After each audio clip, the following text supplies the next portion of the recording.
Organizing can be a problem that everyone faces in their life. Lisa Giesler, certified professional organizer, gives us some great tips on how to keep your home and life decluttered. I love organization. One of the things that I just really am a proponent of is checklists and time management, and then also having a place for everything.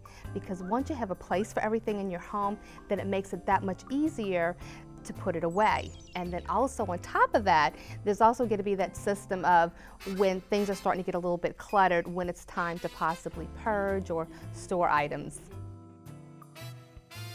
One of the important steps is to make peace with and decide what items you're willing to donate or to get rid of. A lot of times we're just kind of saving things, we've become attached to them. We like them, we bought them, but you have to really look at that and say, you know what, I'm really not using that any longer.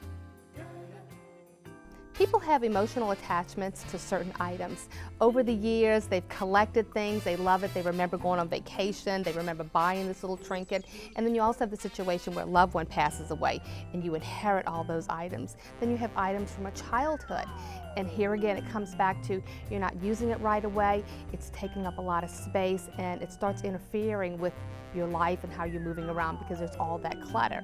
And then you have to kind of look at that and make peace with that. For example, childhood memories or memories from a loved one that's passed away, then look at those items and say, you know what, maybe just keep one or two of them and the rest can be stored away.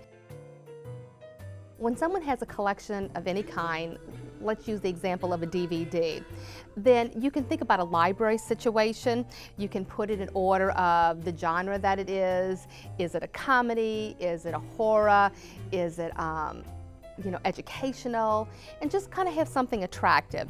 And that way, you can just be able to find what you need when you need it. That's the whole goal of organization, being able to find it, touch it, and then put it away. There are 3 different areas in a person's home that my clients deem as being the hardest to organize. Some people say it's the pantry.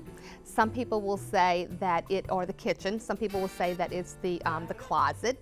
And then some people will say it's the home office and the filing system.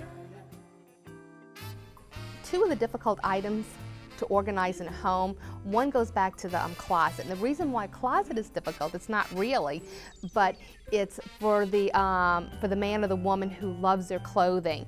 And so that gets to be hard because there's all this clothing, they're beautiful, they really want to wear these things, and so they realize that it's gotten out of hand. And so it's an emotional thing to have to deal with as far as deciding which clothing you're going to keep and not keep. Paperwork is a whole different thing. Most people, the reason why it's hard is they don't understand what's important to keep and not keep. There's this fear of, well, what if I get rid of something that's important? I've taken some records management classes, so I assist people in some guidelines, and one of the best guidelines for people to know is that if you can find it online, you usually don't have to keep it. Another thing is like resource information, reading materials, magazines, really good information. Yes, it's good information, but if you have so much of it, you can't retrieve it easily.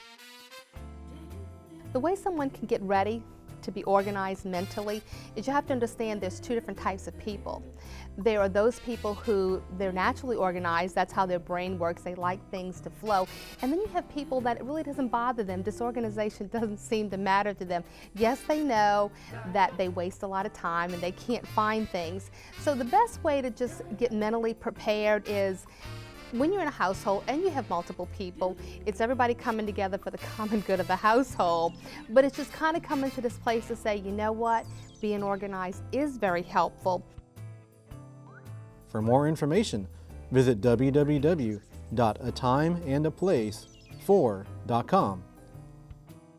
For Stafford Weekly News, I'm Cary Gordon.